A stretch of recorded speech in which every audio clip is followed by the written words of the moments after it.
devidamente compartilhado em todos os nossos grupos e páginas. Sejam muito bem-vindos à 10ª, deixa eu ver quantas lives nós temos, a 15ª live do Instituto Nacional de Assistência Farmacêutica e Farmaconomia. Meu nome é Victoria Libório, eu sou jornalista e assessora de comunicação para o INAF e estamos transmitindo ao vivo para o Brasil pelo Zoom e conectados pelo Facebook. Para aqueles que não possam nos acompanhar até o final, não se preocupem que esta live está sendo gravada e será disponibilizada em nossos canais de comunicação. E eu convido a todos e todas para acompanhar nossa programação de lives e edições anteriores em nosso site inaf.org.br. Antes de começarmos, alguns avisos. Nossos painelistas poderão visualizar os comentários no chat e acompanhar as perguntas pelo botão de Q&A aqui pelo Zoom. Também estaremos coletando algumas questões lá pelo Facebook em todos os grupos que nós compartilhamos anteriormente. Ao final, teremos espaço para responder algumas perguntas ou os painelistas poderão escolher já responder durante as suas falas. Nosso encontro de hoje será voltado para discutir desafios da implantação do cuidado farmacêutico no setor público. Esta live contará com a participação de professor Orlando Soeiro, da Pontífica Universidade Católica de Campinas, de professor Divaldo Lira, da Universidade Federal de Sergipe, e hoje o professor e pesquisador da Universidade Federal da Bahia, da Faculdade de Farmácia, Pablo Moura, será o nosso debatedor. Para moderar esta mesa, professor Lindeberg Assunção Costa, também professor e pesquisador da Faculdade de Farmácia, da Universidade Federal da Bahia e fundador do INAF. Mas antes, vou chamar aqui um colega da gente, o professor Charleston. Deixe-me ver, professor Charleston, deixa eu abrir seu canal, que irá dar um recado para a gente. E Luciana, tchau, tchau, Luciana. Oi, professor Charleston, já estamos aqui ligados em você. Pode ligar a câmera para a gente? Ainda está verificando. O microfone e a câmera, professor, não está identificando.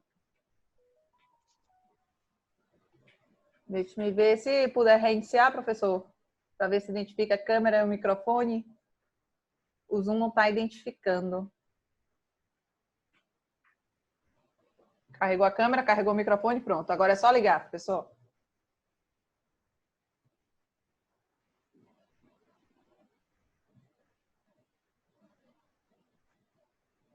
Deixe-me... Ask to start video. Estamos te vendo, professor. Seja bem-vindo. Obrigado. Obrigado a todos e a todas. Boa noite aí a todos que estão aí ao vivo nos acompanhando. Prazer estar novamente aí acompanhando, já na 16ª edição. A gente fica muito contente nesse avanço dessas agendas. Minha vinda aqui vem no sentido de divulgar uma nova experiência que o Instituto Nacional de Assistência Farmacêutica e Farmaconomia, em parceria com a Associação do Curso de Pós-Graduação em Medicina e Saúde, traz para todos os farmacêuticos no sistema de saúde, tanto público quanto privado. A gente está trazendo uma primeira experiência no Brasil, um curso EAD, que tem como título e tem como objetivo discutir o papel do farmacêutico na promoção do uso racional de medicamentos biosimilares. Então, é um curso gratuito que será ofertado pela plataforma Moodle do INAF.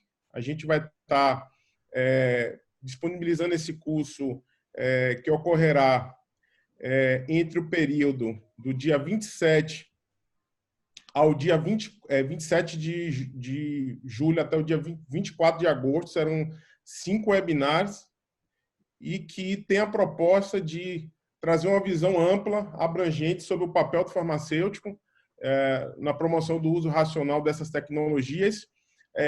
A gente vai fazer esse debate a partir de 3 eixos principais. Então, a gente vai trazer os conceitos básicos sobre os biosimilares. Vamos abordar todos os aspectos regulatórios, de farmacovigilância e também farmacoeconômicos. Então, a ideia é que a gente possa estar discutindo quais as perspectivas de atuação do profissional farmacêutico dentro do contexto dos biosimilares. No mundo todo, o farmacêutico tem tido experiências tanto na Europa quanto experiências nos Estados Unidos. Os profissionais farmacêuticos têm tido um papel importante, principalmente na introdução e na adoção dos biosimilares no sistema de saúde. Então, a gente pretende também trazer aqui, nesse curso, algumas experiências práticas de profissionais que atuam com biosimilares, tanto na perspectiva de gestão quanto na perspectiva clínica. Então, a gente vai estar divulgando aqui, acredito que no final da live, Victoria, a gente já vai estar colocando aqui, e também nas redes sociais do INAF, o link de acesso à plataforma Moodle para proceder às inscrições aí. Então, a gente inicia esse primeiro curso, o primeiro webinar, no dia 27, e ao final do curso, o Instituto Nacional de Ciência Farmacêutica e Farmaconomia vai estar certificando todos os profissionais que completarem aí a agenda de webinar e de atividades que serão disponibilizadas através deste Moodle.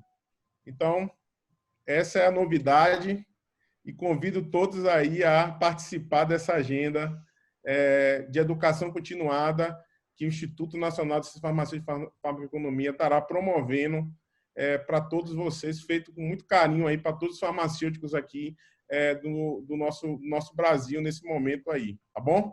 Muito obrigado aí, um abraço aí a todos aí, cumprimentando aí Pablo, inclusive vai estar, é um dos professores deste curso, professor Lindenberg também, que vai estar participando, professor Divaldo Lira, que eu tenho um prazer de revê-lo aqui, seja muito bem-vindo aí a essa live, e o professor Orlando Soeiro, prazer tê-lo aqui também conosco.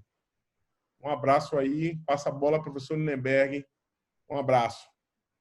Obrigada, professor Charleston. Pronto, gente, para acessar, ter maiores informações, vocês podem ir diretamente no nosso site, né, moodle.inaf.org.br, ou verificar nossas redes sociais. Professor Lindenberg, boa noite. Cadê esse som, professor? Oi, Isso, perfeito.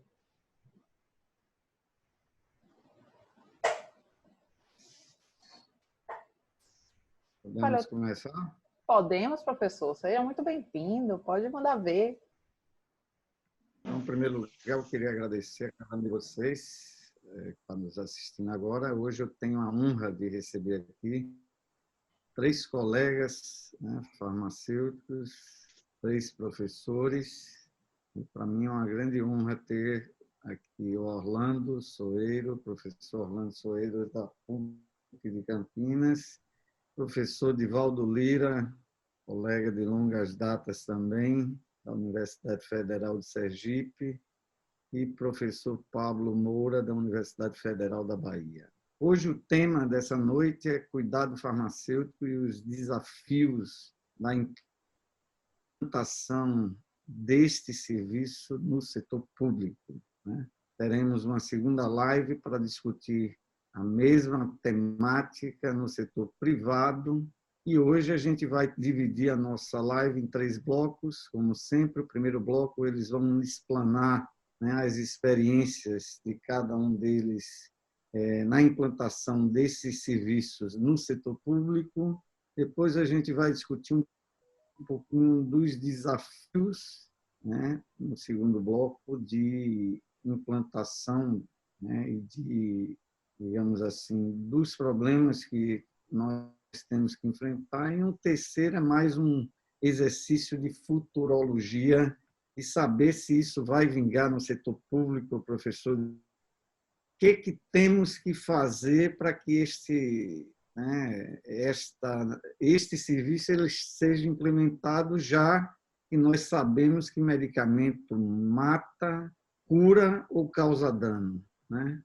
Tem muitos estudantes que estão nos assistindo agora, tanto nas redes sociais quanto aqui, e essa temática ela é muito importante, que o Brasil vive hoje uma pandemia onde há de certa forma, uma busca compulsiva nas farmácias por determinados medicamentos que a gente sabe que causam assim como causam, que são medicamentos que não têm eficácia comprovada, mas também eles causam danos, né? Mas a gente vai falar aqui de experiências exitosas e dessa temática, olhando muito o desafio que a gente tem que enfrentar nos próximos anos. Eu gostaria de começar primeiro com o professor Orlando Soeiro e, em sequência, ou vai ser você, Edivaldo? Desculpe, eu não sei o que combinou antes. Pode ser você, qualquer um dos dois, fica à vontade e a gente vai... Professor Orlando, que é nosso mestre. Então, boa noite a todos. Professor Orlando diz que antiguidade é custo. Já que eu vou começar, primeiro quero agradecer o convite, agradecer a parceria, os companheiros presentes. É uma satisfação grande sempre estar fazendo essa discussão. Nós estamos envolvidos nisso desde 2010, 2011. E para falar um pouco da história, dizer que iniciamos essa atividade junto com a doutora Karen Costa e mais a doutora Maria Undina Paganelli, né, no momento em que foi criado o Qualifar, né, que é o Programa de Qualificação da Assistência Farmacêutica, e o Qualifar, um dos seus eixos é o cuidado, tá, o cuidado farmacêutico, tá? E dentro desse eixo nós tínhamos nós montamos, eu, a Karen, tá certo, e a Maria Undina Paganelli, nós montamos uma proposta de buscar implantar o serviço clínico farmacêutico, seja envolvido, então, no modelo de cuidado farmacêutico, no modelo de prática de cuidado farmacêutico. Então, a nossa intenção era criar, então, aliás, era implantar esse serviço e, para isso, construímos uma proposta inicial, tá? E essa proposta inicial ela tem um conjunto de características que possibilitaram, na realidade, a implantação do serviço. Por quê? Porque nós não fomos para o município para pedir para ele contratar um farmacêutico. Na realidade, nós fomos para esse município para buscar uma pactuação com o gestor e com o farmacêutico, explicitando o que seria, tá, esse serviço e que, naquele momento, nós estaríamos com uma responsabilidade de capacitá-los para isso, tá certo? Capacitar para que eles pudessem desenvolver o serviço. Agora, de qualquer maneira, como os senhores já sabem, né, o farmacêutico não está lá esperando a gente, né, com tempo para dizer, olha, então agora que você chegou, vou montar o serviço. Na realidade, nós também, quando preparamos isso, nós tínhamos clareza de que nós não poderíamos contratar pessoas e sabíamos que os farmacêuticos estavam desenvolvendo um conjunto de atividades e que nós precisávamos buscar uma alternativa de liberar carga horária desses farmacêuticos para que eles pudessem, então, com essa carga horária, implantar o serviço e fazer o atendimento. Então, foi criada uma proposta técnica e aí, obviamente, isso tinha um custo, né? Avaliamos o custo e a doutora Karen, então, buscou o financiamento. Tá? O financiamento do Banco Mundial, tá certo? Para isso e, em função disso, conseguimos desenvolver a implantação, a princípio, em Curitiba, no município de Curitiba. Tá? Iniciamos com 30 farmacêuticos e acabamos com 23, montando o serviço, com proposta, assim, primeiro, de institucionalizar, não vamos lá para montar um serviço pontual, é institucionalizar, nós montamos 23 pontos de atenção, certo? A princípio. Depois disso, ele foi ampliado para 26 ou 27 pontos de atenção. Institucionalizar o serviço massificado, ou seja, não é um serviço pontual, e de forma que nós pudéssemos também, criamos a possibilidade de fazer o registro desses atendimentos e, com base nesses registros, levantar, então, as informações.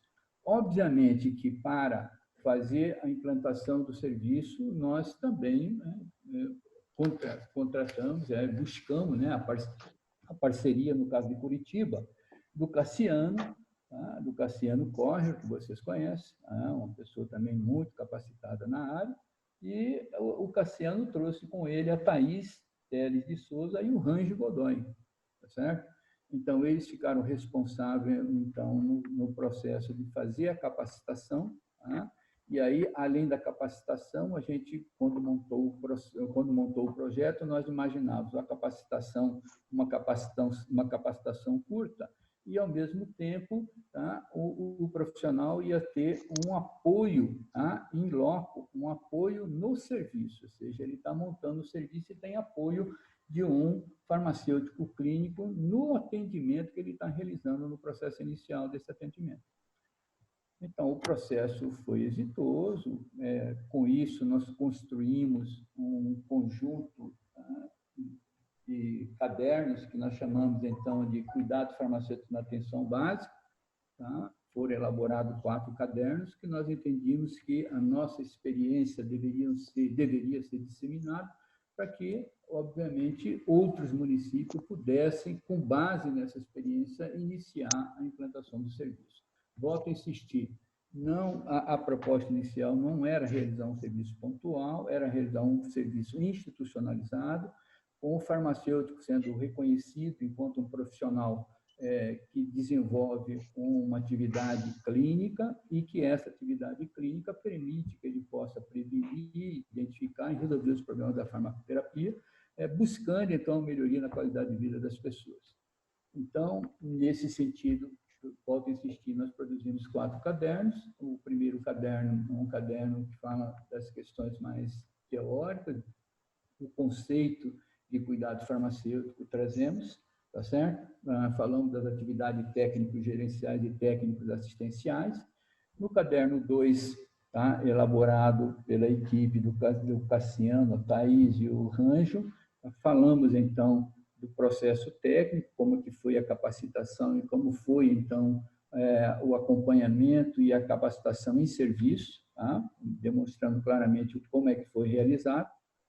No caderno 3, aí nós falamos da estratégia utilizada. Por quê? A estratégia utilizada, porque é importante definir com clareza que nós já sabíamos a priori que nós não íamos contratar ninguém, não íamos chegar a dizer, olha, você precisa contratar, até porque essas questões, mesmo que o gestor quisesse, essas questões não acontecem de forma rápida. Então, tem um tempo, demora um tempo para isso.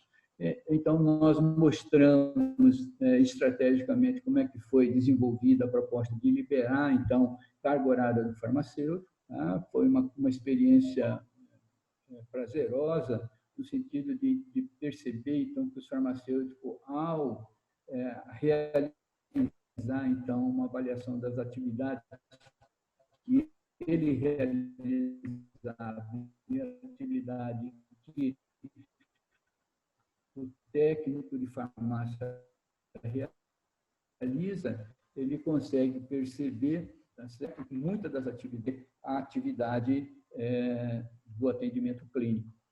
Isso de um lado, mas de outro lado, obviamente, para transferir também precisa capacitar esses profissionais. Então, tudo isso foi organizado, proposto e realizado num período de 9 meses, para vocês terem uma ideia. Tá? E o volume 3, ele, para que nós possamos, para que pudéssemos, né, na realidade, cumprir com o objetivo que era a implantação dos serviços. E o caderno 4 fala dos resultados, né? Resultados muito interessantes. Nesse aspecto, o Cassiano e o grupo, que é a Thaís e o Rancho, tá? Conseguiram levantar informações importantes, informações esclarecidas, através de indicadores que demonstram claramente a importância dessas informações, não só para o cuidado farmacêutico, mas também para o cuidado de saúde, para a gestão do cuidado farmacêutico, para a gestão em saúde. Então, tem um conjunto de informações. Quem puder acompanhar e ler o caderno 4, vocês vão observar o conjunto de informações importantes que nós somos capazes de produzir a partir da implantação dos serviços em cuidado farmacêutico. Fora a experiência de Curitiba, também em seguida fizemos uma nova experiência, uma desculpe, né, falar de experiência, mas na verdade assim, a montagem do serviço, né? A implantação do serviço em Recife, depois, então, partimos para fazer a implantação do serviço em Betim e Lagoa Santa. Em Betim e Lagoa Santa, não conseguimos terminar por completo, em função das mudanças que houveram, mas em Curitiba e Recife, iniciamos e terminamos todo o processo. Em Curitiba, ainda teve um adicional que a gente fez posteriormente, no segundo ano, nós fizemos também a implantação do serviço no componente especializado. Por quê? Porque no primeiro momento, e depois, no segundo ano, nós trabalhamos isso no componente especializado. E, por sinal, também, tá certo? Deu um resultado muito importante, tá? E esse resultado, o pessoal, tá certo, de Curitiba, eles têm disseminado também para outras farmácias vinculadas, então, ao componente especializado. Muito bem, eu fico disponível para tirar dúvidas, se alguém tiver. Na realidade, isso é um panorama rápido daquilo que foi feito. Nesse momento nós estamos, e aí você estava dizendo assim, olha, mas vamos, não vamos? Vamos sim. Nesse momento existe aí uma parceria entre o Hospital Alemão Oswaldo Cruz, mais o Conasems, mais a Secretaria de Atenção Primária do Ministério da Saúde, desenvolvendo um projeto, um grande projeto de capacitação, ao mesmo tempo, inovação farmacêutica. Foram montados para isso 2 cursos, e um para o profissional farmacêutico. Tá? São cursos que... Tá? Então, o curso sobre a questão técnico-gerencial é de instrumentalização à prática nos serviços. Ele serve para técnico e para auxiliares. E também instrumentalização à prática nos serviços para profissionais de nível superior. E o curso de compreensão básica, aplicação do método clínico. Num primeiro momento, foram formados mais de 700 farmacêuticos, e esse curso está sendo replicado, e abrimos 200 vagas e houveram 500 inscrições, só para vocês terem ideia da procura e do interesse do farmacêutico em se capacitar para desenvolver essas atividades que nós entendemos que são muito importantes para a sociedade, para o setor saúde de uma forma geral. Tá? Além Muito bem. disso, estamos desenvolvendo uma outra atividade junto à Secretaria, a Coordenação da Assistência Farmacêutica do Estado de São Paulo, que é trabalhar a questão do plano diretor da assistência farmacêutica, envolvendo aí também o diagnóstico e o estímulo e estratégia de implantação também de serviços em cuidado farmacêutico. O Lindenberg, só para vocês terem uma ideia, do lado entre o Hospital Oswaldo Cruz, mais o Conasem, mais o Ministério, havia uma proposta de implantar o serviço em cerca de 600 municípios, tá certo? Mas a Covid nos pegou de jeito e tivemos que transferir essa atividade para o próximo ano, obviamente, se a pandemia permitir, né? Porque isso você vai fazer atividade em loco, né? Normalmente. Ok? Uhum. Muito bem, professor Orlando. Esse panorama é muito importante, porque tem muita gente que não conhece os programas, por mais que sejam programas do Ministério da Saúde, mas são experiências exitosas e eu acredito que é muito importante a gente mostrar isso de forma sistemática, né? Então, na experiência, quero, no seu nome, agradecer a Karen, né? Cumprimentar toda a equipe de vocês, fizeram um excelente trabalho, e dizer que a gente acredita muito que isso venha a ter frutos, mesmo porque agora o Ministério tem tem colocado isso como uma das prioridades e isso vai entrar como uma das ações dentro do plano diretor do Ministério da Saúde, especialmente do DAF, né, incorporando essa atividade dentro, como fosse um programa de farmácia popular, por exemplo, né? Isso está sendo trabalhado, mas também, como veio a Covid, né, a Covid teve que demandar toda a energia do Departamento de Assistência Farmacêutica, que eu quero cumprimentar a doutora Sandra Barros, né, pelo excelente trabalho que ela vem desenvolvendo e dando, né, evidentemente, o aporte e o apoio necessário para que esses projetos eles sejam realizados. Eu vou passar agora para o professor Divaldo Lira, sempre... Lindenberg, Pois não. Lindenberg, eu cometi uma Pode falar. indelicadeza aqui, só para recuperar. Quando eu falei que a gente desenvolveu atividade também em Recife, eu esqueci de dizer que a atividade em Recife foi feita com o apoio, tá, do nosso amigo Divaldo Lira. Divaldo, antes que você me tinha a informação que eu deixei de passar. Então, tivemos com a cara e nós entendíamos que nós devíamos estimular todos os grupos que pontualmente estavam desenvolvendo essas atividades no seu município, que todos eles pudessem participar desse processo. Então, em Curitiba nós fizemos com o Cassiano, em Recife nós fizemos com o Divaldo Lira e o seu grupo, e em Betim e Lagoa Santa nós fizemos com a doutora Digenane, tá certo? E o grupo dela, só para ficar, vamos dizer, valorizar quem participou efetivamente. Só me desculpe. Registrar. Não, a gente sempre fique tranquilo, professor, que sempre a gente comete essa... Citar nome é um problema, porque sempre você esquece de alguém. Exatamente. Mas muito bem lembrado, só reforçando aqui a todas as pessoas e a José Miguel também, que fez um trabalho lá no princípio também muito... O grande chefe. Bem... O grande chefe. Não, e fez um trabalho muito... Exatamente. Professor Divaldo Lira, queria que você fizesse uma explanação assim da sua experiência nessa área e do trabalho que você vem realizando, né? E logo respondendo a pergunta, você acha que vai vingar o cuidado farmacêutico no SUS? Acho que sim. Acho que, primeiro, boa noite, né? Boa noite, obrigado ao INAF, na pessoa de Lindenberg, professor Charleston, professor Pablo, todo o grupo que eu tenho muito apreço. Também cumprimentar meu grande guru, professor Orlando Soeiro, pessoa a quem eu tenho uma estima extremamente elevada.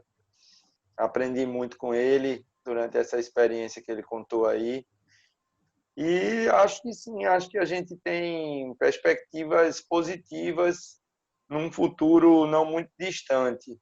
É óbvio que a gente tem as dificuldades que são inerentes ao próprio sistema, né, e que são inerentes aos próprios municípios e estados que, de uma maneira desigual, apresentam ou não que tem ou não, né, um serviço de assistência farmacêutica bem estruturado. Então, isso eu acho que é um fator importante e que eu acho que tem que ser considerado. Com relação às experiências, estou achando que meu cabo aqui está pegando fogo. Espera aí, só licença aqui. Então, um cheiro de queimado horrível aqui. Então, assim, com relação às experiências, vou para muito longe, né? 25 anos atrás, quando eu praticamente me formei, a gente teve a primeira experiência de implantação quando a gente montou a farmácia escola na Universidade Federal de Pernambuco. A montagem da farmácia escola na Universidade Federal de Pernambuco, de alguma maneira, integrou a universidade a uma série de serviços públicos da época e por toda dificuldade inerente, né, da gente estar começando com um serviço novo. Acho que isso trouxe uma série de experiências para a gente seguir a carreira montando serviço. Eu tive que montar um serviço para fazer meu doutorado lá em Ribeirão Preto. Criei um serviço, né, onde existe uma equipe, né, eu trabalhava, fazia tudo dentro do serviço, e quando terminei meu doutorado eu tive a preocupação de não abandonar meus pacientes, né? Então, a gente, na época, procurou a queridíssima doutora Darlene Mestriné, para que a gente pudesse treinar os farmacêuticos que eram do sistema lá em Ribeirão Preto, da atenção básica, para que justamente os pacientes que eram atendidos por mim não ficassem desamparados após a minha saída. A gente treinou praticamente 90% dos farmacêuticos e logo na sequência, por acaso, eu fui para o Ministério da Saúde, a convite do Dr. Manuel Santos, né? E saiu um edital de pesquisa que teve financiamento, foi o único edital até hoje com financiamento de pesquisa específico para assistência e atenção farmacêutica. À época, a gente conseguiu estimular o pessoal de Ribeirão, a professora Vânia dos Santos, junto com Darlene e Companhia Limitada, fizeram um projeto bem estruturado, foram agraciados com esse projeto, por acaso a UFPA também foi, exatamente quando eu conheci Pablo, e foi iniciado um projeto lá em Ribeirão Preto também, durante o tempo que eu fiz o meu pós-doc, que eu fiquei de maneira colaborativa, sempre ajudando o pessoal para tentar ver se a gente montava o serviço, principalmente porque na época havia uma ideia de monitoramento dos pacientes com diabetes nas unidades de saúde de Ribeirão, e eu acho que juntou tudo, a gente acabou plantando essa semente em Ribeirão Preto também. Quando da minha vinda para Aracaju, eu fui convidado pelo Dr. Roque Pacheco, aqui do Hospital das Clínicas, do Hospital Universitário aqui da UFES, para montar um serviço de cuidados farmacêuticos. Esse serviço ele existe assim até hoje. Ele é um serviço que ele foi iniciado por meus alunos de doutorado, junto com o Dr. Roque e a doutora Amélia, que trabalham na medicina interna 1 da medicina. A gente trabalhava justamente fomentando a orientação dos estudantes de medicina sobre a prescrição correta de medicamentos e fazendo atendimento com os pacientes que eram demandados pelos médicos e pelos estudantes de medicina. Graças a esse trabalho, a gente, se eu não me engano, defendeu 2 teses de doutorado, né? Uma delas da Tatiane Marques, que eu vou falar dela daqui a pouco mais uma vez, e do Genival Júnior, que foi o mestrado dele, que eles fizeram trabalho dentro desse serviço. Esse serviço ele gerou várias publicações, né, e elas estão disponíveis. Se alguém precisar, quiser conhecer, a gente tem como disponibilizar essa experiência. Daí, a partir dessa experiência, a Fundação Estadual de Saúde aqui de Sergipe me convidou para montar um programa de serviços clínicos farmacêuticos dentro da farmácia popular, rede própria, que aqui era gerida pelo Estado. E aí foi uma experiência muito importante na minha vida, porque eu comecei a perceber que implantação de serviço não é uma coisa pontual. Ela, na verdade, ela demanda, ela requer o entendimento que existem 4 pilares fundamentais que são necessários para que a gente implante um serviço. Um pilar político, né? A gente aprendeu durante esse projeto na FUNESA que há essa rotatividade política. A gente ficou 2 anos e 9 meses dentro da FUNESA e durante esse período foram 3 secretários de saúde. Então, isso foi interessante, porque quando mudava o secretário de saúde, a gente tinha que começar tudo de novo, tinha que apresentar o projeto de novo e assim por diante. Dentro da fundação, embora a presidente tenha se mantido todo o tempo, era uma médica, a doutora Cláudia, que inclusive virou entusiasta do nosso projeto, mas o diretor financeiro mudou. Todo ano a gente tinha que apresentar o projeto de novo, porque o diretor financeiro queria saber como é que aquele dinheiro estava sendo gasto na montagem daquele serviço. A grande experiência desse modelo fez com que a gente tivesse essa ideia que politicamente a gente tem que estar forte, a gente tem que ter um apoio político, a gente tem que ter um apoio administrativo, porque, como o professor Orlando bem falou, existe uma necessidade de redimensionamento do processo de trabalho do farmacêutico com a gerência de um tempo mais adequado. A ideia é não contratar profissional, mas reorganizar o trabalho dele para que ele tenha mais tempo para cuidar das pessoas, né, delegando muitas atividades administrativas para auxiliares e outros funcionários. O técnico seria o método clínico propriamente dito, e a questão da motivação, que eu acho que é um fator fundamental, que todo mundo tem que estar motivado, do gestor ao farmacêutico, à equipe que trabalha na farmácia, na unidade de saúde, etc. Então, esse trabalho a gente ficou 2 anos e 9 meses, ele resultou no doutorado da nossa Gisele Brito, que hoje é minha colega professora aqui da Universidade Federal de Sergipe, no campus de Lagarto, e gerou o mestrado de outra aluna nossa, isso também está publicado. Por acaso, para a banca de doutorado de Gisele, a Karen foi convidada, Karen Costa, ela participou da banca da Gisele, justamente para que ela tomasse conhecimento desse trabalho.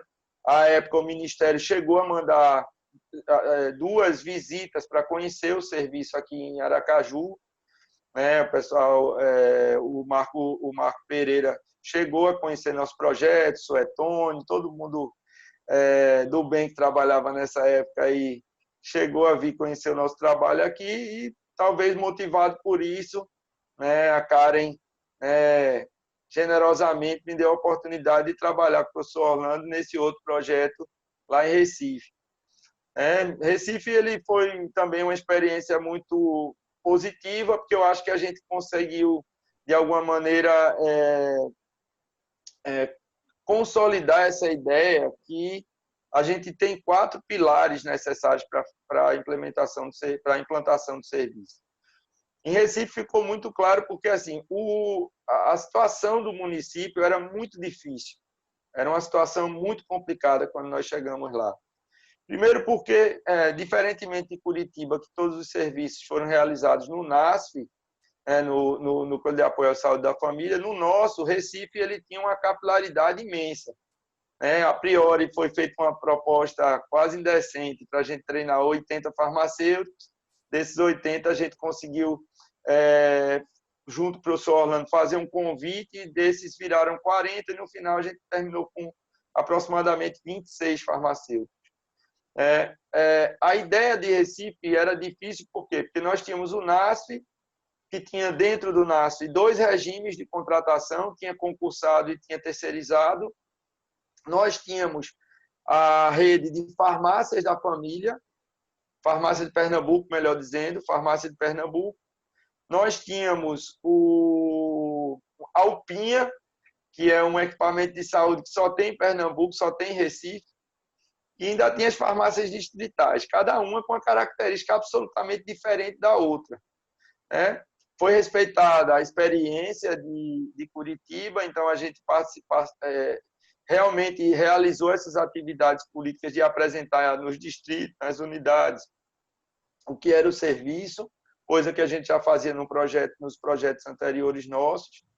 A gente fez oficinas para redimensionamento de processo de trabalho, e aí foi para as unidades propriamente ditas, e aí foi o grande dilema, porque, como era um período muito difícil, a gente estava com um período de grande desabastecimento do serviço lá em Recife. E isso implicou na desistência de vários dos pontos de atenção. Alguns pontos de atenção, para vocês terem uma noção, tinha uma dificuldade de abastecimento grande, a ponto do traficante daquela região ir dentro da farmácia praticamente ameaçar de morte a farmacêutica porque não tinha medicamento. Mas em Recife, eu acho que assim, o ponto mais positivo da experiência foi o aspecto político da história. Nós tínhamos um apoio do secretário de Saúde amplo, Ele quando nós íamos a Recife, ele nos recebia quase sempre, quando não, a representante ficava conosco.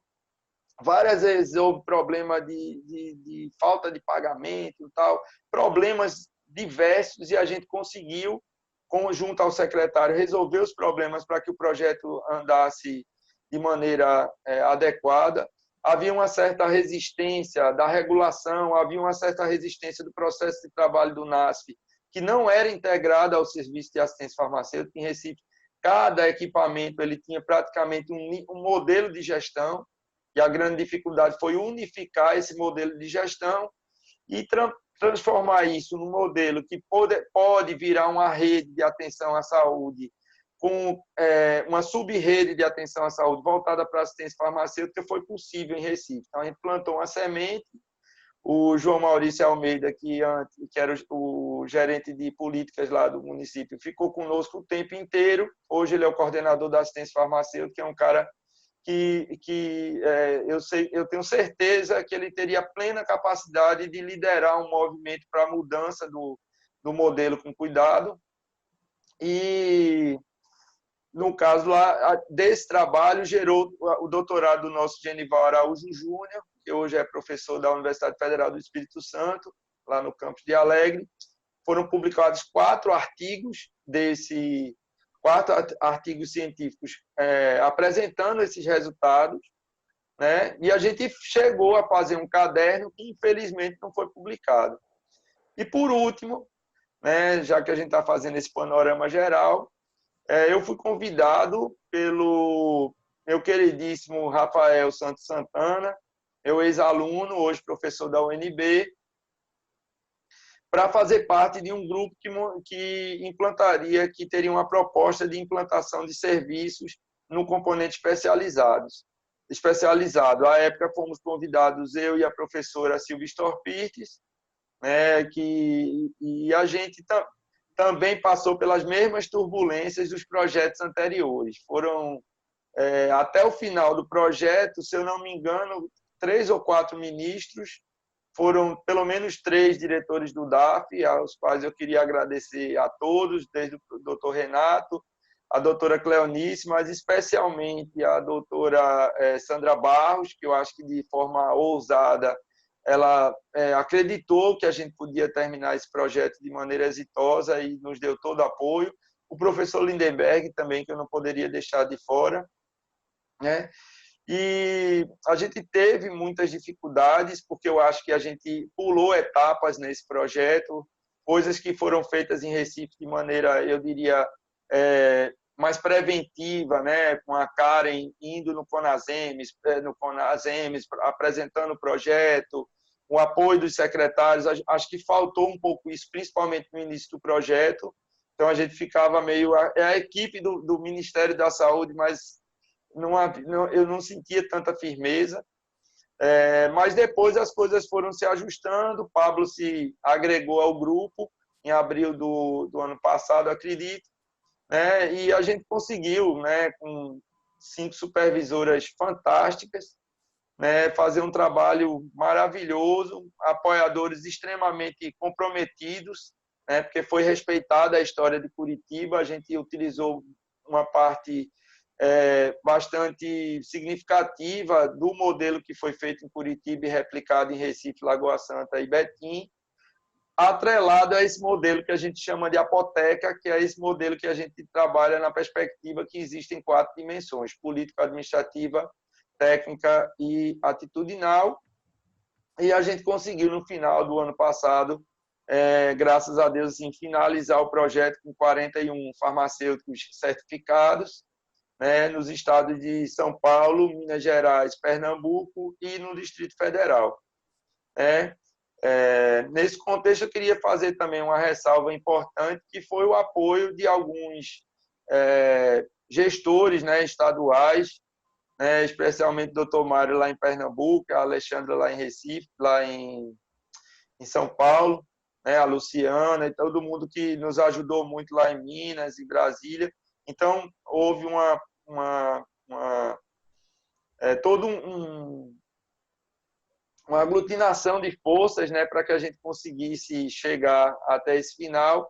E agora, de janeiro para cá, nós fizemos todo o levantamento dos dados, criamos um kit de implantação de serviços farmacêuticos. A gente batizou esse apanhado como um kit, e aí eu fecho a minha fala falando, com base na sua pergunta, se eu acho que tem como ampliar isso aí, eu tenho certeza, porque nesse kit a gente traz um guia de implantação, que nada mais é do que um modelo extremamente didático para que as pessoas possam replicar o serviço. É óbvio que a gente bebe na fonte de várias referências importantes, entre as quais o guia, né, do cuidado farmacêutico na atenção básica. A gente tem um manual do apoiador e um manual do supervisor, que eu acho que foi uma coisa muito difícil que a gente passou nos projetos anteriores, porque não havia uma clareza, talvez, assim, de uma maneira concreta, do que seria a função desse supervisor, desse apoiador, e num molde como esse que a gente trabalhou, se a gente for replicar, a gente já tem tudo isso estruturado. E, por fim, a gente tem um relatório com todos os resultados que foram gerados no projeto, que foram feitos com muito empenho por toda a nossa equipe. E, assim, a gente fica muito orgulhoso, né, até emocionado, porque foi um trabalho de um zelo enorme e eu diria assim, está muito bem qualificado. A gente aguarda aí os próximos passos, esperando que a doutora Sandra ela publique esses materiais, porque eu acho que eles vão ser de muita valia para quem não tem a possibilidade de ter um Ministério da Saúde apoiando a realização de um projeto e teria todo esse material para poder se basear. É isso. Muito obrigado, professor Divaldo Lira. Bastante rica a experiência, e eu trouxe aqui do professor Pablo para ser o debatedor, né? Então, eu já vou começar a provocar a discussão aqui, e eu tenho alguns anos já, né, de labuta, tanto na área hospitalar. Eu quero cumprimentar aqui a professora Ivonete, que está nos assistindo aqui, a professora Lúcia, cumprimentar também a Luísa Dangoretti, que é uma farmacêutica, né, da África, que sempre nos assiste aqui às lives do INAF. E queria dizer o seguinte, parabéns, em primeiro lugar, pelo trabalho de vocês, né? Tem muitos anos, Pablo, que a gente vem numa labuta aí dentro do hospital, principalmente você, professora Lúcia, e a gente sabe que institucionalizar uma prática dessa é uma coisa muito difícil, né? Eu tive no estado da Bahia aqui como diretor 8 anos, contratei 328 farmacêuticos concursados. Contratei, eu digo, o Estado contratou, abrimos as vagas, tentamos implantar o que você colocou aí na rede de farmácias populares do Brasil, que infelizmente acabou. Era uma grande ideia, tinha suporte político, mas, infelizmente, a gente não conseguiu manter isso durante muito tempo, né? E hoje não resta mais nada, porque, primeiro, a rede acabou por um grande problema. E aí eu tenho uma primeira pergunta para os dois, e eu queria a ajuda de Pablo aqui para incrementar essa discussão.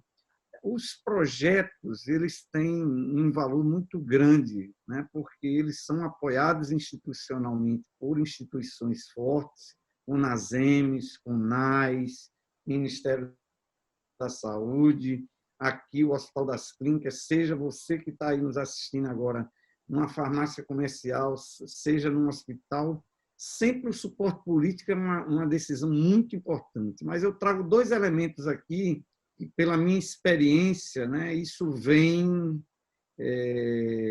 digamos assim, talvez seja o que falte para nós, né? Com relação às escolas de farmácia, isso vai ficar para um segundo momento, no final. Mas, assim, se você depende da instituição, ao que me parece, depois que os projetos saem, é muito difícil você manter esse serviço, porque por uma série de circunstâncias, mas eu acho que uma delas eu acho fundamental. Primeiro, a liderança que vai manter isso naquele local que você implantou. E quando eu falo liderança, não é o diretor do hospital, não é você formar pessoas que tenham capacidade clínica, mas tenham capacidade política de engajar as pessoas a fazerem isso, né?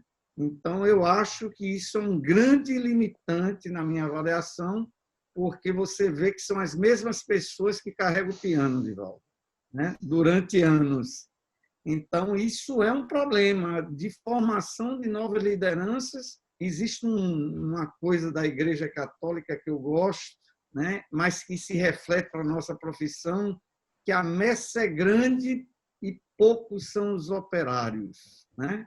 E o que é isso dizer? Você formar padres, né? Só comparando um pouco aqui, é uma labuta muito grande, porque pouca gente hoje quer ser padre, né? Assim, dentro do universo de pessoas que você tem. Olhando na nossa área, a questão da liderança, eu acho que é um problema crítico.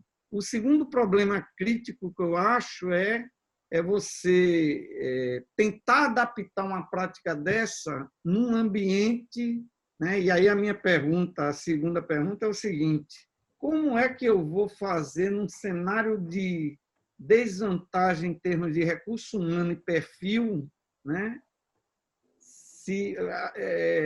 Para ser bem assim objetivo, vocês não acham que a gente deveria escolher os melhores lugares que eu poderia ter uma avaliação prévia, olhar aqui eu posso jogar dinheiro, recurso, né, em treinamento, em capacitação, que a probabilidade de eu ter êxito vai ser muito maior do que eu pegar esse recurso e fazer uma coisa de larga escala, onde eu não tenho a possibilidade ou a probabilidade de ter, né? Ou seja, é melhor expandir o investimento e esperar dar alguns brotes ali de nascer de sustentação a longo prazo. Então, esses dois aspectos eu acho que são fundamentais para que a gente possa, porque há um certo romantismo, né? E eu não sou um cara cético, eu sou um cara altamente, digamos assim, otimista, mas eu acho que às vezes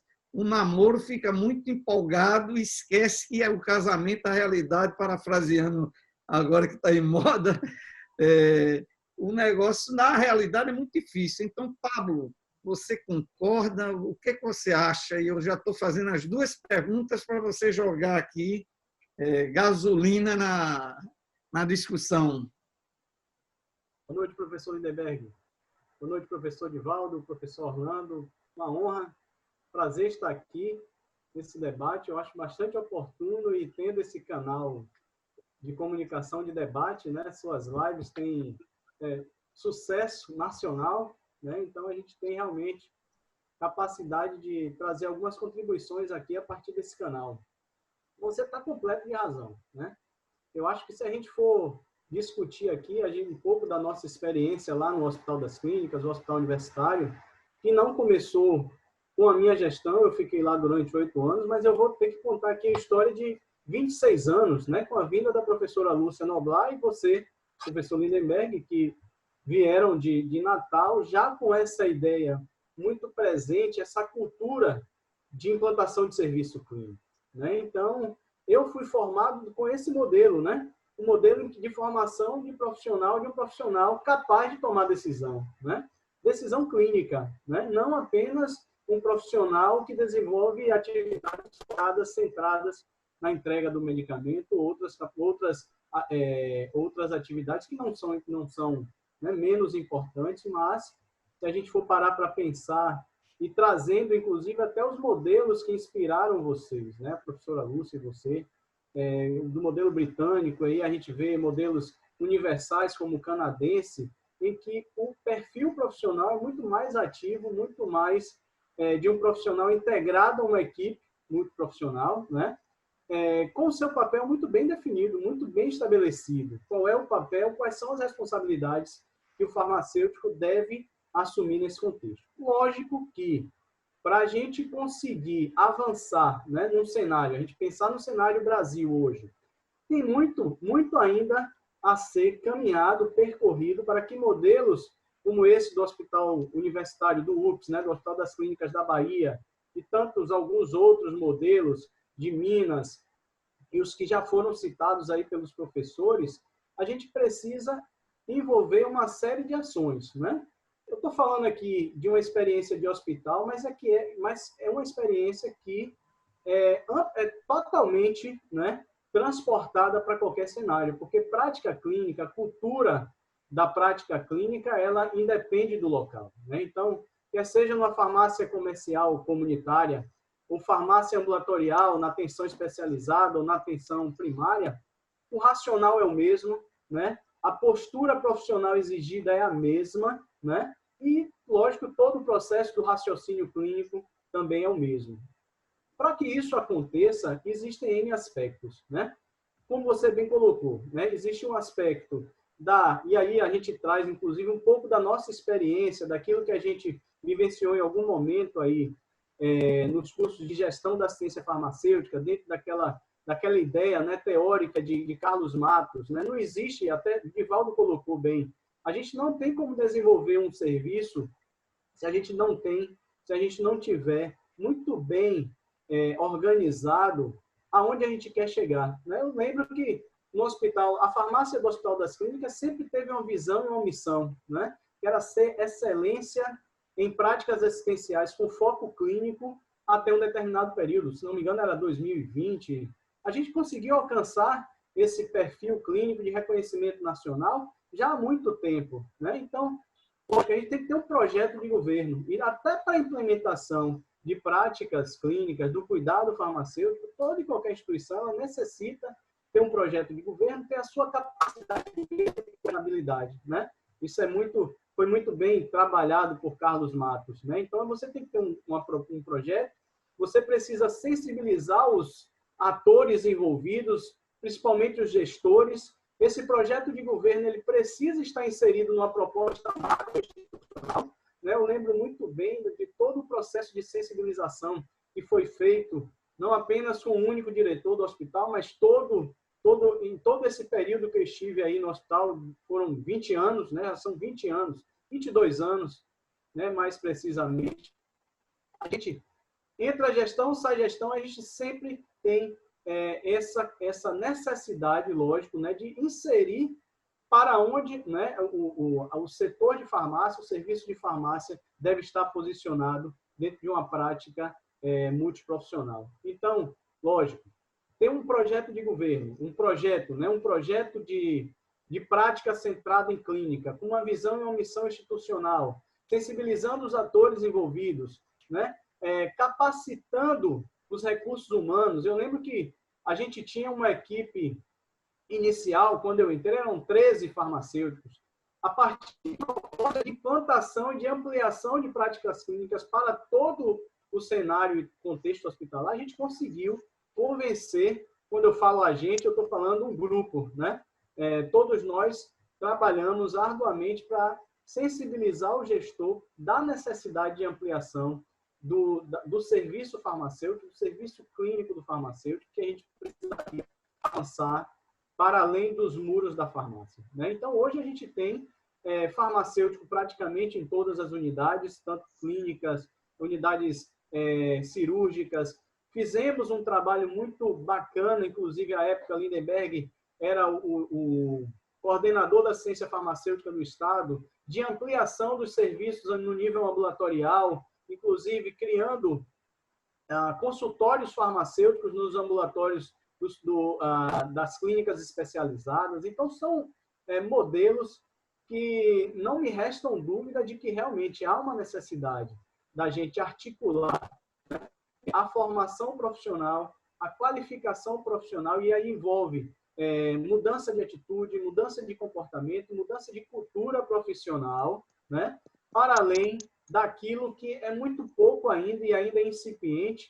A gente está falando de uma prática que só no Brasil já tem mais já são 40 anos, né, de práticas clínicas, mas a gente ainda está discutindo como um modelo ainda pouco, né, de exemplos pontuais no cenário brasileiro. Mas, lógico, né? Há um arcabouço legal, há um arcabouço, inclusive, regulatório, no sentido de nos dar as condições de desenvolvimento de práticas clínicas, né? Eu lembro muito bem da resolução a 4382, né? Que pôs por terra aquela legislação especificamente da farmácia hospitalar que recomendava a necessidade farmacêutica apenas para unidades ou clínicas ou hospitais que tivessem 50 ou mais leitos, né? A gente teve uma série de ganhos do ponto de vista regulatório, né? O próprio Ministério da Saúde, a própria Anvisa, o Conselho Federal de Farmácia, com uma série de regulamentações para a prática direcionada para a clínica. Então, eu concordo contigo, né? Eu acho que a gente precisa avançar e muito, mas eu acredito que esse modelo é um modelo que é um caminho sem volta, né? E, os exemplos, principalmente do cenário internacional, nos dizem isso, né? A gente precisa realmente mudar atitude, mudar cultura, né? Estar muito mais inserido também com uma proposta, né, de planejamento, né, para onde a gente quer chegar e tocarmos a obras, né, sempre articulando ensino, assistência, né, algo que a gente sempre fez aí no hospital universitário, que é um modelo que deu certo.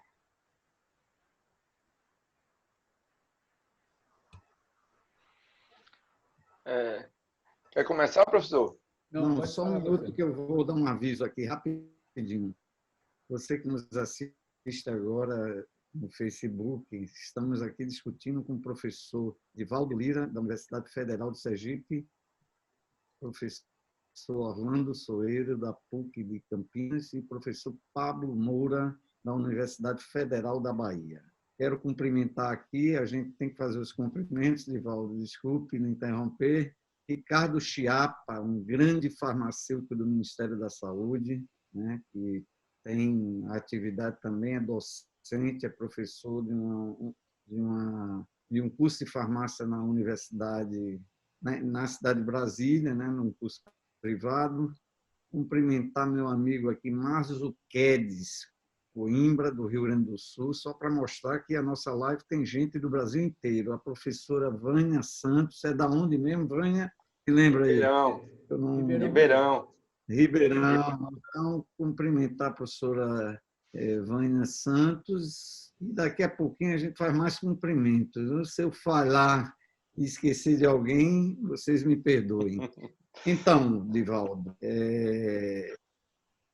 trouxe essa questão da liderança. O que você acha, agora entrando um pouco nesse debate, eu preciso que vocês sejam bem objetivos, porque o tempo está se exaurindo, mas, assim, liderança, eu acho que falta liderança para que a gente continue com esses projetos, quando os projetos saiam, né? Não é só esse componente, você colocou muito bem, porque às vezes você tem apoio político, tem capacidade técnica e muda a política e você não consegue vingar o projeto que teve tanto engajamento, né?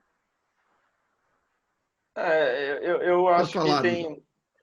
certo. Então, antes de mais nada, dizer que eu me sinto honrado, né, professora Lúcia, professora Ivonete, pessoas que eu tenho um carinho muito especial, um beijo para as duas. Dizer assim, eu acho que a questão da liderança, eu acho que ela tem... Eu acho assim, na verdade, eu vou falar de trás para frente, vou ser objetivo.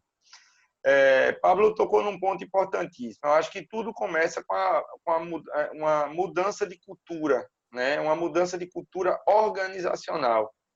A gente reorganiza o serviço, disponibiliza tempo. Então, na verdade, com a reorganização do serviço e a disponibilização de tempo, se o profissional tiver interesse, disposição e ele tiver apoio político, quer seja do chefe da unidade, do chefe da farmácia, do chefe do secretário de saúde, esse profissional tem plenas condições de fazer o serviço. É claro que não é fácil, porque a gente vem de encontro a uma série de fatores que são de uma formação que não visa o cuidado, não foca o cuidado, e eu acho que isso influencia, e isso já responde a tua segunda pergunta, porque é caro. um modelo que tem um apoiador, ele é um modelo mais caro. Mas eu acho que ele é um modelo mais perene, porque ele dá a possibilidade da gente trabalhar aspectos mais objetivos e talvez mais fundamentais da formação desse farmacêutico que não recebeu na graduação. É um curso que não tem um apoio mais próximo, eu acho que ele vai padecer de uma série de situações inerentes ao farmacêutico que pode, de alguma maneira, enfraquecer o serviço e gerar essa mortalidade juvenil dos serviços implantados, certo? Daí, mas assim, eu acho que quando a gente inicia um projeto desse, a gente planta uma semente, né? A gente planta uma semente. Então, como eu disse, assim, em Recife, talvez uma das melhores sementes é o coordenador da assistência farmacêutica, que acompanhou a gente. Então, eu acho que Recife é um terreno fértil que, se tivesse um novo projeto dentro do município de Recife, teria condições, talvez, de frutificar mais rápido do que em outro lugar. Porque a gente, de alguma maneira, já capinou o terreno, já preparou o terreno, já há uma ideia de rede, eles já compreendem que a gente podia ter um NASF para fazer a triagem, o matriciamento, que a gente poderia ter uma unidade só de acompanhamento farmacoterapêutico. E eu acho que dentro desse contexto, só para encerrar a minha fala, eu queria dizer assim que o serviço também ele é muito, ele talvez assim não tenha muita força, porque eu acho que o que acontece quando a gente modela um serviço de acompanhamento farmacoterapêutico, a gente praticamente define quem é a nossa clientela. É a clientela de um paciente que tem uma complexidade farmacoterapêutica alta, que ele tem normalmente uma idade mais avançada, e é um paciente que também tem problemas inerentes dessa condição clínica dele. É um paciente que talvez não seja o paciente ideal para todas as unidades, mas para algumas unidades onde essa clientela ela é mais prevalente. Por outro lado, eu acho que é importante que a gente vislumbre, né? O Zé Miguel fez duas coisas que eu acho muito importantes, lançou dois pilares importantes dentro desse documento do cuidado farmacêutico na atenção básica, porque ele faz um esquema, né? O Ministério da Saúde faz um esquema dos tipos de serviço de atenção e diferencia dispensação de entrega de medicamentos, que eu acho uma coisa importante, e logo em seguida Orlando, Ondina, Karen, o próprio Miguel publica um artigo falando que a dispensação pode também ser um serviço diferente. Então, eu acho que, numa perspectiva a médio e a longo prazo, pensar em diferentes modelos de serviço, com indicadores diferentes, para diferentes necessidades dos pacientes é importante.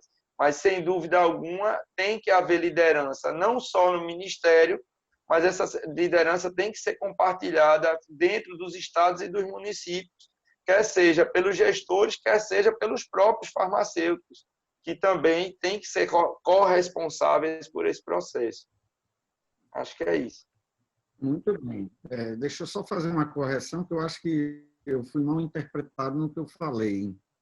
Eu não falei que o modelo de apoiador é caro, né? O modelo de um apoiador é caro. O que eu falei para você foi uma coisa diferente, eu já vou passando para o doutor Orlando, então, que é o seguinte, ao invés de eu implantar em 15 lugares, 50, 100, 200, eu tenho um critério de avaliação onde eu vou implantar muito mais, digamos assim,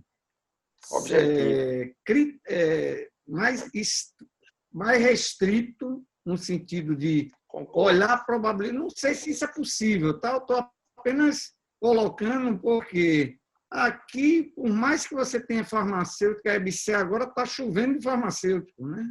Mas, assim, a escolha do farmacêutico que vai trabalhar no serviço é um problema, né? Você vai formar e, assim, e a liderança, quando eu falo liderança, é aquele cara como você, como Orlando, como Karen, como Lúcia, como o professor Ivonete, os líderes que vão implantar esse negócio e que vai lutar aquilo ali, não só colocar sementes, você entende o que eu estou dizendo? Porque você vê Tudo bem. Aí, a minha pergunta é exatamente essa. Eu vou pegar o recurso que eu tenho para implantar um negócio desse, seja o Ministério da Saúde, seja uma instituição, seja uma Secretaria de Saúde, e vou olhar a quantidade, não onde eu posso replicar ele com mais probabilidade de êxito, né? Porque a grande questão, uma avaliação de tecnologia, uma avaliação de tecnologia em saúde, é a questão do gasto e a eficiência do gasto, né?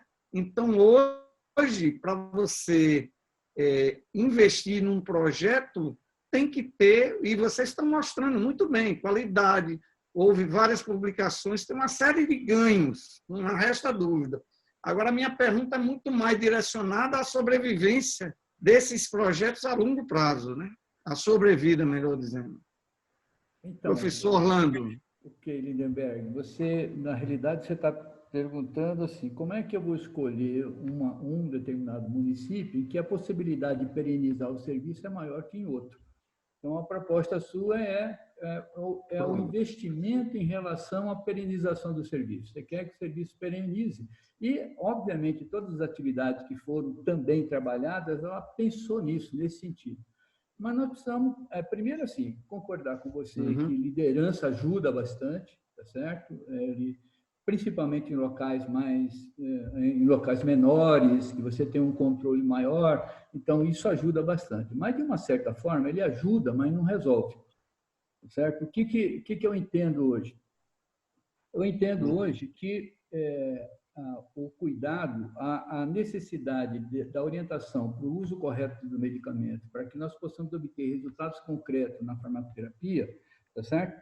Essa atividade, ela deve ser desenvolvida pelo farmacêutico, porém, nós precisamos entender que essa atividade, ela é desconhecida por parte da equipe, ela é desconhecida pelo usuário, tá certo? Você não está montando um serviço de cuidado farmacêutico porque tem uma demanda. Nós estamos montando um serviço de cuidado farmacêutico porque nós, da equipe de saúde, entendemos que ela é fundamental, que ela é importante, existe um conjunto de trabalhos que apontam para a necessidade desse serviço, tá certo? Nós conseguimos, com isso, montar proposta de convencimento do gestor, aí nós conseguimos convencer o gestor, nós conseguimos montar a proposta de convencimento da equipe de saúde, tá certo? Para passar a trabalhar integrado com a equipe, tá certo? Mas se chega um novo gestor e você não conseguir convencê-lo, tá certo? O serviço tende a ter problemas, tá certo? Por quê? Porque o que é principal, tá certo? Que é a demanda social, tá certo? Ela ainda hoje não é um fator que interfere decisivamente nesse processo. Como, por exemplo, a questão do acesso ao medicamento. Qualquer município faltou medicamento, o que acontece? Há uma pressão extraordinária sobre o gestor para que ele possa colocar o medicamento lá. Está faltando, não tem, está faltando, não tem. E se ele não fizer isso, tá certo? Provavelmente ele vai ter problema no processo eleitoral dele. Agora, o que acontece com o serviço? Nós estamos falando do cuidado farmacêutico. Ele é pouco conhecido. A sociedade hoje, de uma forma geral, tem a informação de que o acesso ao medicamento é o suficiente para o tratamento e para o controle das doenças. Essa informação passa pela sociedade, uma parte grande da sociedade, uma parcela, inclusive, dos profissionais de saúde, dos gestores. Então, isso, de uma certa forma, dificulta um pouco. Por quê? Porque você tem um gestor que tem envolvimento com a saúde, com o cuidado em saúde, e ele consegue.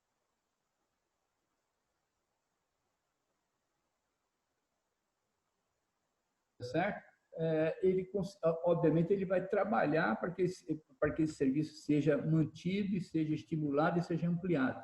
Mas tem gestores que, obviamente, nós sabemos que têm uma preocupação mais com a política do que com, tá certo, o serviço propriamente dito. Então, o que vai acontecer? Vai acontecer ele vai estar preocupado com a demanda que ele tem. Ele tem várias demandas, várias pressões e não tem a demanda, tá certo, pelo serviço de cuidado. Então, obviamente, a tendência dele, natural, obviamente, ele dar mais valor a um do que a outro. E como é que se resolve isso, Lindenberg? Como é que se resolve isso? se resolve nós trabalhando massivamente para que a sociedade possa entender a importância desse serviço e ela daqui a pouco passar a solicitar, demandar esse serviço. Aí você só vai ser atendido na questão que você coloca quando a sociedade começar a demandar esse serviço, tá certo? E eu acredito assim que nós estamos numa etapa, numa fase em que as instituições entendendo a importância. Por que entendem a importância? Porque, na realidade, melhora a qualidade de vida, diminui o desperdício, ou seja, porque o que acontece hoje? Tá certo? O Estado hoje, ele monta uma estrutura, dentro dessa estrutura ele coloca equipamento, dentro dessa estrutura ele coloca profissional, dentro dessa estrutura ele coloca insumo, tá certo? Aí ele atende o paciente pega o medicamento, vai para casa, toma errado, tá certo? Ele faz o quê? Volta para o sistema novamente para adicionar mais gasto no sistema e fazer o desperdício daquele medicamento que foi lá. Então, o que acontece? Acontece que essas questões, quando explicitadas, quando colocadas à luz, tá certo? Isso, obviamente, facilita o nosso trabalho com a equipe de saúde de um lado e com os gestores do outro. Gestores, obviamente, compromissados com a saúde das pessoas. Isso de um lado. Agora, o que acontece? Quando você consegue passar isso para as instituições, como, por exemplo, o CONASEMES, que tem essa visão, tem esse interesse, tá certo? Quando você vai para parte do Ministério da Saúde, que também tem esse interesse, como você está colocando, tá certo? Que já existe uma proposta de trabalhar essa questão da implantação do cuidado, certo? Na medida que você consegue ampliar isso, você está melhorando a qualidade de vida, você está diminuindo, você está diminuindo os danos à saúde de um lado, você está diminuindo o desperdício e você está diminuindo o custo para o sistema. Então, essa estratégia que nós devemos adotar nesse momento para ampliar o serviço. Aí, ampliando o serviço, daqui a pouco é a própria sociedade que vai entender essas necessidades e ela vai, então, pressionar para que o serviço seja desenvolvido. Não sei se eu respondi a sua questão. Quero lhe dizer. Então, eu vou lhe dizer agora, parafraseando nosso velho guru da Praça Nossa, não, da escolinha do professor Raimundo, captei vossa mensagem, amado mestre. Exatamente isso. A pergunta o senhor respondeu de forma brilhante, né? Porque, ou seja, a hipótese que a gente está querendo demonstrar aqui é o seguinte: eu tenho que massificar para sensibilizar a população que medicamento é um risco muito alto, né? E o que você está colocando é muito bem. A pergunta que eu faço, porque em todos os lugares que você vai, existe uma série de barreiras, e uma delas é do financiamento desse tipo de serviço. Porque existe uma dicotomia entre dar acesso ao produto farmacêutico e dar acesso qualificado a esse produto, né? Então, o senhor respondeu de forma brilhante. Eu acho que o caminho é esse. Tanto é verdade que vocês não me deixam mentir, e pouco se falava nesse negócio de atenção farmacêutica, farmácia clínica, cuidado farmacêutico, se você juntava uns gatos pingados para poder falar sobre isso, e agora massificou de uma forma que a gente só tem que calibrar agora na qualidade, né, da formação das pessoas e na implantação dessas estratégias que eu acho que são muito importantes. Pablo, comentário. Eu queria dizer a vocês que a gente já tem quase 1h30 de live, parece que tem 15 minutos que o debate incendiou, mas vamos para a fase final da nossa live e eu queria fazer uma pergunta, começando com o Pablo. E o ensino, a gente está vendo uma série de ações que são quase, eu diria, governamentais, né? Que são ações que envolvem o Estado brasileiro, seja ele no município, seja ele no Estado, seja ele na União, envolve as instituições do SUS, como vocês mais, o CONASEMES, né, o Ministério da Saúde, e o ensino. Vocês acham que nossas faculdades, nossos cursos, né, nem todos são faculdades, mas nossos cursos de farmácia né, estão nessa direção apontada pelo professor Divaldo e pelo professor Orlando, né? Vocês acham que nossas faculdades estão, primeiro assim, imbuídas nessa direção de formar os profissionais? Não dê risada não, Divaldo. Se estão imbuídas nessa direção que a gente acha que está, ou vocês acham que a faculdade caminha, os cursos de farmácia caminham numa direção diferente dessas que vocês estão colocando? E se caso for, né, afirmativa a resposta, o que é que a gente deve fazer nas faculdades, nos cursos de farmácia, seja... Vamos começar com o professor Pablo. E aí eu já peço a vocês depois, essa é a última pergunta, para a gente passar para as perguntas de algumas pessoas que fizeram aqui e finalizar a nossa live.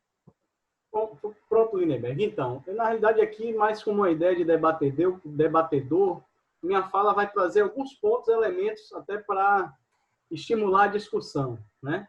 Bom, a gente vive em um país de dimensões continentais e a gente vê modelos extremamente heterogêneos de formação, inclusive muitas vezes regulados por uma necessidade de mercado, né? Tem alguns centros muito de excelência na formação para a área da tecnologia farmacêutica, outros ainda, né, na análises clínicas. E a gente tem alguns centros com excelência para a formação clínica, né? Esse é um aspecto, né? O aspecto da heterogeneidade do processo de formação. Segundo aspecto, nós, os docentes, e aí eu posso falar com tranquilidade, poucos são aqueles que têm realmente uma vivência, uma experiência prática, né, para além daquilo teórico, né, ensinar algo que é um aspecto clínico, ensinar, do ponto de vista profissionalizante, a como é que você vai cuidar de uma pessoa, né? E aí eu estendo não apenas para desenvolvimento do raciocínio clínico, mas também para se integrar num contexto de equipe de saúde, né? Entender o seu papel, qual é a sua responsabilidade, qual é a demanda social que o farmacêutico deve assumir enquanto profissional, né? Então, esse é um aspecto. Tem um terceiro aspecto que é extremamente relevante, é o modelo de ensino, né? Como é que você pode conceber ainda uma formação, uma graduação em que o farmacêutico, o profissional, o estudante de farmácia, praticamente não vê doente, não vê paciente durante a sua graduação, né? Em modelos que muitas vezes se trabalha uma discussão de caso clínico de livro, que assim, livro que eu estou falando, discutir caso clínico mesmo, não pegar um livro e fazer uma discussão totalmente dissociado de uma realidade do ensino na prática, né? Não tem como ensinar práticas clínicas se não for vendo o paciente, se não for interagindo, porque existe uma série de elementos, para além daquilo, do conhecimento do livro de farmacologia, dos aspectos fisiopatológicos, que são aqueles ligados à comunicação, aqueles ligados, né, ao processo da relação terapêutica. Então, existem N elementos, né, que a gente também não vai poder exigir, né, de um profissional, de um professor e um docente que não teve esta formação, né? Então, é notório, né, quando a gente percebe que o ensino farmacêutico é direcionado a esses elementos. Então, eu levantei aqui 3 elementos chaves, né? Tem, assim, que eu julgo importante, a reforma curricular, há um direcionamento, inclusive, da matriz curricular farmacêutico para o farmacêutico, tem uma carga horária muito alta, direcionada para o cuidado, para atividades clínicas, né? Mas a gente ainda vê tateando interesses nas faculdades, né? De querer prevalecer alguns elementos direcionados a uma formação que já está ultrapassada do ponto de vista daquilo que a sociedade demanda do profissional farmacêutico, né? Então, a gente tem uma série de elementos aí. Eu gostaria de ouvir os outros professores para contribuir em cima dessa minha fala. Então, eu acho que esses pontos eles são importantes. Eu queria dividir dessa forma. Eu acho que, primeiro, Eu vou falar um pouco da nossa realidade. Aqui em Sergipe, a gente é um centro formador na área de cuidado farmacêutico. A gente forma mestres e doutores nessa área, gente que vai ser, né, pessoas que serão os futuros professores ou já são professores em várias instituições do Brasil, inclusive no próprio estado de Sergipe, que a gente está retroalimentando nosso mercado. Mas a gente vê assim situações absolutamente inusitadas, né? No caso, aqui, o maior mercado de trabalho é voltado para farmácia, para o hospital. Mas a gente tem pelo menos 2 instituições no estado, um estado é o menor do Brasil, então a gente tem 5 ou 6 cursos de farmácia, é pouco, mas é muito para o estado, mas pelo menos 2 que tem um modelo absolutamente pasteurizado. É um modelo que parece com o modelo que eu fui formado, que parece a matriz curricular da década de 1960. Então, ele parece que não evoluiu, porque é uma empresa que existe no Brasil todo, que deve ter uma centena de cursos de farmácia, e aí, ela, mesmo a gente tendo recursos humanos para ser o professor que poderia ensinar na prática como o cara cuidar, a indústria, a empresa não atende, porque ela trabalha como uma indústria. Então, tem assistência farmacêutica sendo dado à distância, com um excesso de mestres e doutores nessa área aqui no estado, com experiência prática. Então, isso aí eu acho que é uma idiosincrasia do modelo de mercado da educação no Brasil. Eu acho que isso nos atrapalha muito. Fazendo uma analogia muito, na verdade, assim, fazendo uma transição para essa ideia de modelo de formação versus modelo de implantação, eu também trago para dentro do modelo de implantação uma série de características que se diferencia de outros países. Por exemplo, nos Estados Unidos, hoje, já tem teste vocacional para você fazer curso de nível superior. Já tem um nível de investimento na área de farmácia social, que não é farmácia clínica. A farmácia social envolve a questão, por exemplo, da organização, a questão das habilidades de comunicação, dos aspectos das ciências sociais. Então, assim, existe uma necessidade de formação clínica, mas também associada a essa lógica de farmácia social. Então, em outros países, isso também já está desenvolvido. Aqui no Brasil, a gente sequer fala nisso. A farmácia social ela é um embrião. Embora a Faculdade de Farmácia da UFMG tenha um departamento de farmácia social que tem 30 anos aproximadamente, mas isso é muito recente.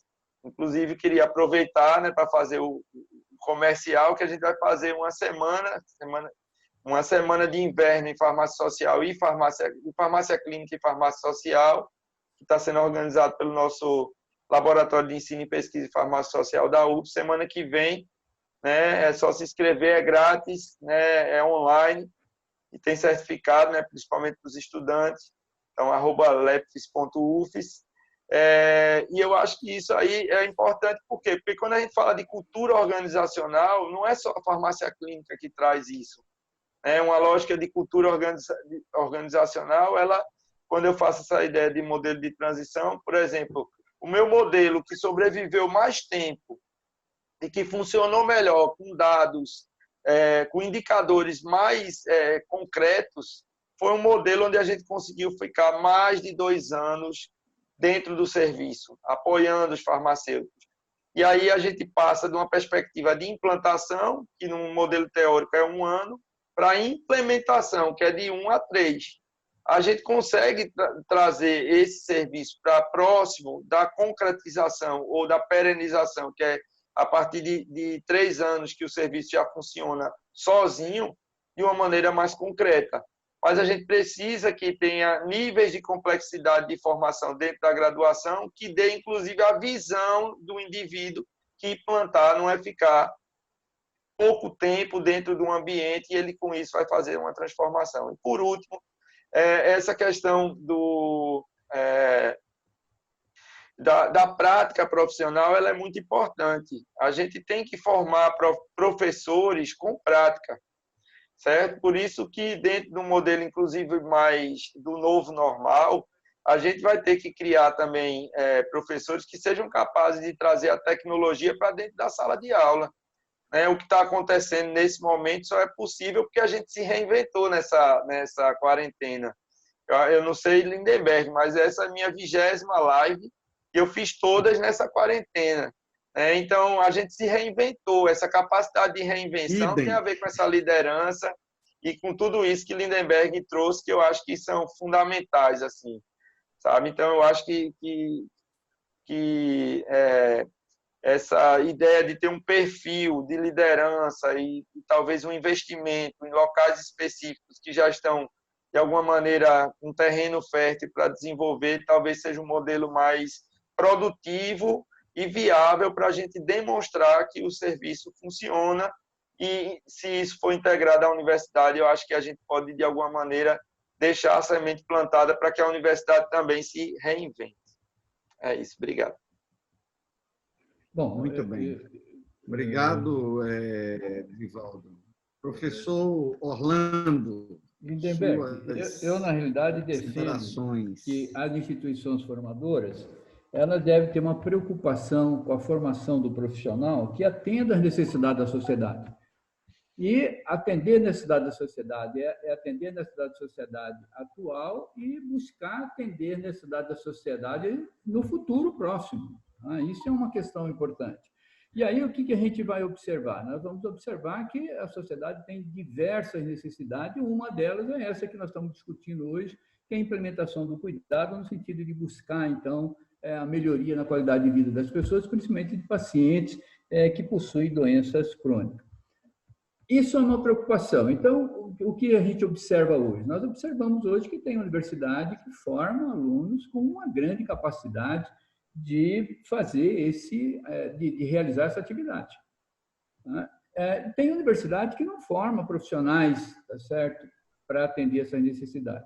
O que nós vivenciamos hoje, vivemos um momento que é assim, se a universidade vai até o município, vai até a atenção básica para ver o que o farmacêutico está fazendo lá, tá certo? E o que ela deve trabalhar com a formação aqui, dependendo de onde ela vai voltar frustrada, tá certo? Por quê? Porque o que o farmacêutico está fazendo lá, tá certo? Obviamente é muito aquém daquilo que ele já foi formado. Imagina aprimorar isso. Então, nós vivemos essa questão que é assim, primeiro, aquilo que o Divaldo apontou, ou seja, você tem um espaço que você possa mostrar como é que o serviço pode ser aprimorado, como é que você pode contribuir, como que o profissional pode contribuir, tá certo? Para aprimorar as ações de saúde de forma integrada, focada no paciente, integrada com a equipe, tá certo? E buscando alternativas que tenha custos que a sociedade possa, vamos dizer, bancar.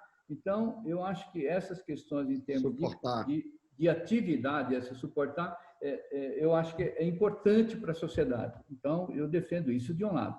De outro lado, eu defendo também uma questão que é fundamental, que é assim, muito bem, formou o profissional, se ele está capacitado, ele vai dar continuidade, tudo bem. Agora, tem vários profissionais que querem se capacitar, e aí como é que ele faz isso?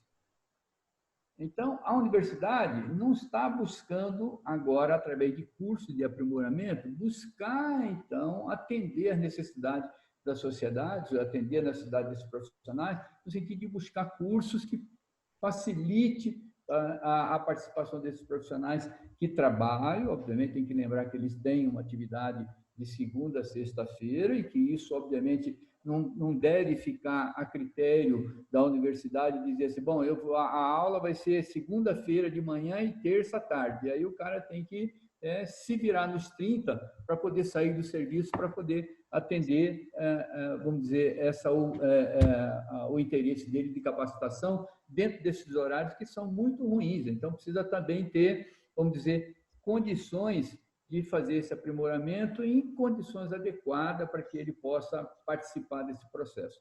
Então, o que eu estou dizendo é o seguinte, nós temos universidades que formam profissionais voltados, então, e com capacidade de desenvolver essa atividade, e universidades que não formam profissionais com outro perfil, tá certo? Agora, qual que é a preocupação? A preocupação é que esses profissionais, na medida que estão formados, aquele que está capacitado e vai para o município que não faz o serviço, tá certo? E aí ele tem um conjunto de problemas que ele não consegue, como você já disse, ou nós já observamos, que a capacitação por si só, tá certo? Não dá conta de você montar o serviço, até por conta de tudo aquilo que nós já dissemos aqui, ou seja, nós precisamos fazer o quê? Nós precisamos sensibilizar e pactuar com o gestor, nós precisamos sensibilizar e pactuar com a equipe de saúde, tá certo? Nós precisamos mostrar para o usuário a importância desse serviço e como que ele melhora a sua saúde com esse serviço. Então, na realidade, a universidade, na medida que forma esses profissionais, ela precisa também apontar estratégias de como ele pode implementar o serviço e não só, obviamente, deixar ele capacitado, mas sem condições de montar o serviço. Então, eu coloco para você assim, primeiro, então, voltando lá, defender a necessidade da universidade atender, tá certo, as questões voltadas ao interesse do sistema de saúde e ao interesse da sociedade. Nesse aspecto, 2 pontos principais. O primeiro é a formação dele com capacidade para fazer o serviço, de um lado, e de outro lado, tá certo? Ele também com capacidade de criar o serviço e não fazer só o atendimento, mas de criar, de fazer a gestão do serviço. Então, essa é a minha preocupação com relação à universidade. Muito bem. Infelizmente, a gente chegou ao final, porque quando essa jornalista do INAF ela se apresenta aí ao público, é porque chegamos ao final. Então, ela já está dizendo aí, nas entrelinhas, de forma bem objetiva, e chegou ao teto. Então, eu, em primeiro lugar, quero agradecer, olha, adorei esse bate-papo aqui, de forma muito rica. Eu quero cumprimentar mais algumas ilustres pessoas aqui. Elton Chaves, nosso representante da assistência farmacêutica, está aqui. O professor Diogo Pilger. Eu estou falando, gente, não é... Eu estou falando quem eu conheço. Tem pessoas aqui que eu não conheço, mas cumprimento a todos em nome delas, em nome de Elton, em nome de Diogo Pilger, que é professor da universidade. Se tiver mais professores aqui no grupo, cumprimento a todos. A Gilson, eu acho que Gilson é um profissional da indústria farmacêutica e sempre da indústria que acompanha todas as lives do INAF, eu acho curioso, que é o Cláudio Malafaia. Eu perguntei a ele se ele era alguma coisa lá do grande... né, pastor. Dono lá da igreja, pastor Malafaia, e não consegui. Aí ele disse que não, ele disse que é o primo pobre. Bem, gente, muito obrigado ao professor Divaldo Lira, obrigado demais, professor Orlando Soeiro, e obrigado a Pablo. Deixo com vocês a palavra final, né, para uma mensagem final de cada um de vocês, e certamente teremos outras oportunidades aqui. Quero dizer que esse instituto foi criado, professor Orlando, por uma luta que eu vinha travando no Estado, né? E que uma extensão da universidade para que a gente possa andar na velocidade necessária de fazer isso que o senhor está fazendo nesses cursos aí, que é falar o tempo inteiro da assistência farmacêutica, do cuidado farmacêutico e da nossa profissão, para que os jovens de agora possam se inspirar e ser as novas lideranças do futuro, né? Porque, voltando a dizer, a messa é grande e poucos são os operários. Pablo, sua palavra final. Eu gostaria de agradecer mais uma vez, né? Sempre um momento de aprendizado, muito bom estar aqui dividindo esse debate com você, Lindenberg, Divaldo, professor Orlando, e dizer que o desafio está posto, né? A gente agora é um outro cenário, uma outra realidade, né? Atividade. Como é que a gente vai fazer isso agora num contexto de telesaúde, né? De atividade remota? A necessidade está aí, né? A gente sabe quais são as nossas demandas, a gente precisa agora nos adequar a esse novo contexto, esse novo cenário, porque a gente não tem como voltar para trás. Porque se a gente parar de fazer, alguém vai assumir, né? Alguém vai fazer no nosso lugar. Então, é isso, vamos nos motivar. Eu sei que é um momento muito difícil do ponto de vista, inclusive, da nossa saúde mental, mas essas lives nos ajudam muito a manter acesa essa chama, né, do cuidado do paciente, né? Então, mais uma vez, agradeço pelo convite e foi muito bom estar aqui com vocês. Um abraço a todos.